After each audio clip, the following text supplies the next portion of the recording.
Oi, pessoal, eu sou Júlio Viana, sou repórter sênior da editoria de internacional da agência CMA.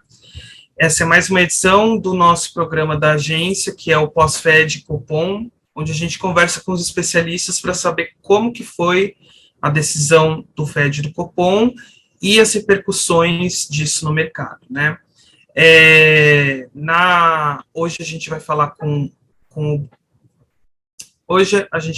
o Bruno Komura, analista da Ouro Preto Investimentos. Tudo bem, Bruno? Tudo certo, e com você, Júlio? Também.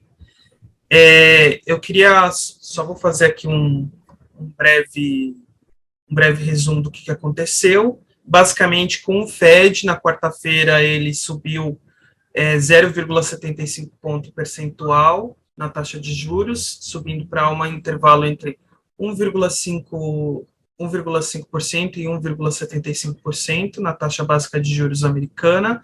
Esse foi o maior aumento desde 1994. E o Copom foi um aumento aí já esperado de 0,5 ponto percentual na Selic. Bruno, começando aqui pelo Fed, né? Esse foi uma reunião assim bem agitada, né? Foi um aumento basicamente de última hora que aconteceu, mas o mercado já tinha precificado um dia antes, né? 2 dias antes. Como que ele reagiu? Assim, ele reagiu com alívio? Ele simplesmente ignorou? O que foi mais importante assim nessa decisão? Então, a reação do mercado foi de alívio, né? Então, desde quando saiu sexta-feira, né, o índice de inflação ao consumidor, que é o CPI, ele mostrou que a inflação continua em um patamar muito alto, e na segunda e na terça-feira, então, o mercado começou a incorporar essa expectativa de um Fed mais agressivo, mais duro na política monetária. Mas na quarta-feira a gente teve um alívio, porque 75 já era precificado pelo mercado, mas eu acho que o que mais pesou nesse movimento foi a perspectiva em relação à próxima reunião. Então, enquanto que o mercado já via que seria possível, né, 75 agora, depois mais 75 em julho, o Fed ele acabou sinalizando que ele pode fazer um movimento menor na reunião de julho, né, então podendo aumentar em 50 pontos. Então, isso acabou dando um alívio para o mercado, acabou fechando o dia no positivo, mas aí, né, na quinta-feira, a gente já viu aí que as perspectivas são piores, né? Então, tudo bem, o Fed subiu bastante, mas isso vai acabar forçando todos os outros bancos centrais a subirem as taxas também. Então, a gente viu, por exemplo, o Banco Suíço subindo em 50 pontos para menos 0,25. A gente viu o Banco da Inglaterra, né, o BOE, subindo para 1,25, ou seja, subindo em 25 pontos. Mas a gente ainda vê bastante divergência lá nas economias desenvolvidas, né? Então, muitos dirigentes dos bancos centrais querendo ser mais agressivo nessa subida, porque a inflação está se mostrando bastante resiliente. E o BCE, né, ainda está nessa corda bamba, né? Ainda não se decidiu o que ele vai fazer. A Lagarde ainda não se colocou muito bem se ela vai ser mais agressiva que o Fed, se ela vai seguir o Fed. Como que você acha que isso pode impactar essa divergência entre os bancos centrais dos desenvolvidos no mercado? Em relação à Europa, né, por causa do BCE, a gente acredita aqui que então vai ter que ter subida de juros, sim. Agora, eu acho que uma dúvida que fica no mercado é, nessa reunião de julho, será que vai subir 0,25 ou vai subir 50 pontos, né? Então, dado que o Fed está sendo mais agressivo, mais duro nessa questão de política monetária, então isso vai forçar o BCE também a ser um pouco mais agressivo. Então, eu acho que agora está crescendo as chances, né, pelo menos na curva de juros, de que o BCE tem que subir em 50 pontos. Então, isso, por mais que ele esteja atrás, por mais que a causa da inflação seja um pouco diferente, né, em relação aos Estados Unidos, isso acaba sendo inevitável, né, de você ter que subir juros. Então, está ganhando força essa ideia de subir 50 pontos agora para chegar numa taxa zero, né? Vale lembrar que hoje a taxa é negativa na Europa. Então, se subir em 50 pontos, ele fica zerado. Então, acho que a gente precisa monitorar bem de perto esse desenvolvimento aí, pelo menos até a reunião de julho. Uhum. E no Fed, como que está a questão da confiança? Porque o Powell, o presidente do Fed, ele foi assim bombardeado na reunião, na coletiva de imprensa, né? Parecia bem nervoso, porque na reunião anterior ele falou 0,5, teve que aumentar 0,75, então parece que a credibilidade do Fed está bem balançada.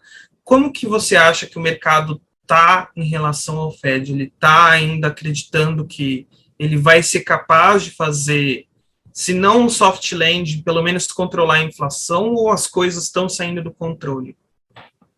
Então, em relação à credibilidade do Fed, eu acho que ainda a gente não viu uma perda total de credibilidade, mas acaba sendo consenso de que o Fed está atrás da curva. Então, desde o ano passado, né, quando o Fed ele falava que a inflação era transitória, o mercado já via que era mais persistente, que deveria ter uma ação mais rápida, uma virada de mão mais rápida, e o Powell, ele só acabou fazendo isso no final do ano passado, né, quando teve a recondução dele como chairman do Fed. Mas a gente continua vendo isso, a gente não acha que teve nenhum tipo de mudança em relação a essa postura, mas de qualquer jeito, né? Então, enquanto que o Powell sinalizou que na próxima reunião pode ser 50 pontos, o mercado já acha que o Powell já vai ter que mudar de ideia, já vai ter que aumentar para 75 pontos na próxima reunião, sim.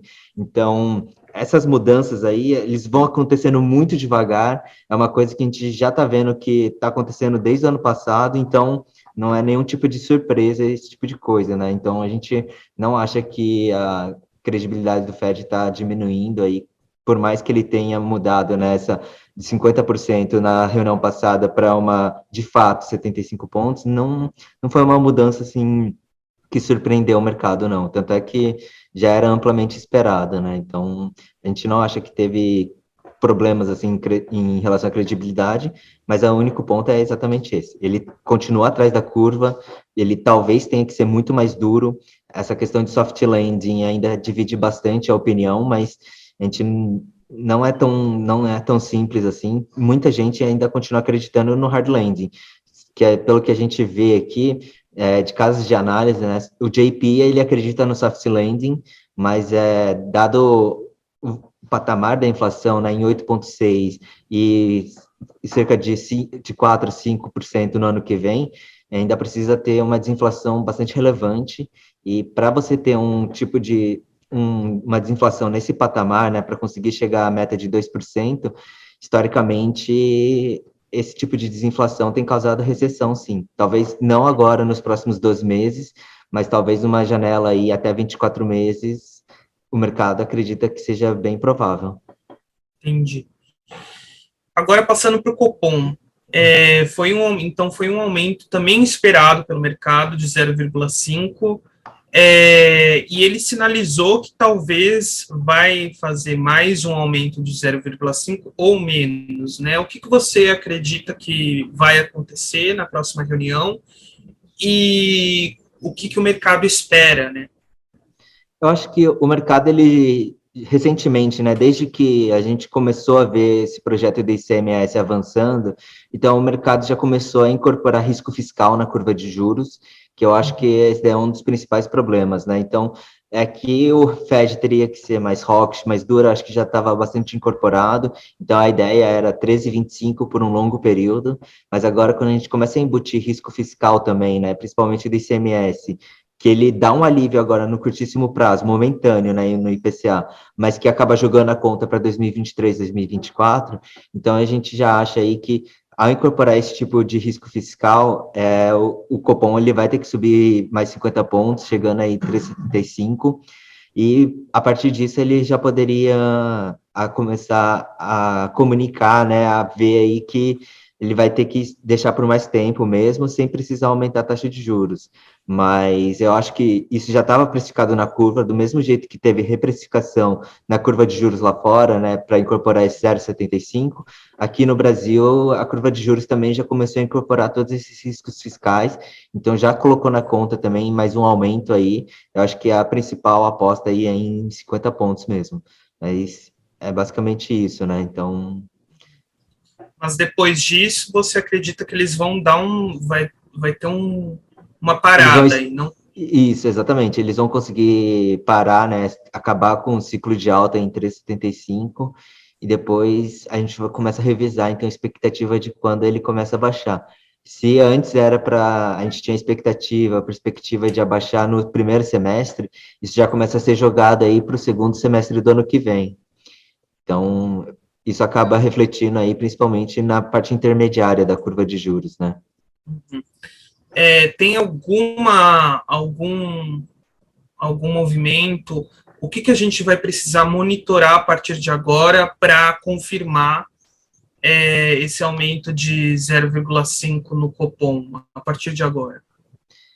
Eu acredito aí que a inflação ela continue a arrefecer, né? Então a gente saiu das máximas de cerca de 12,5, agora a gente está um pouco abaixo de 12.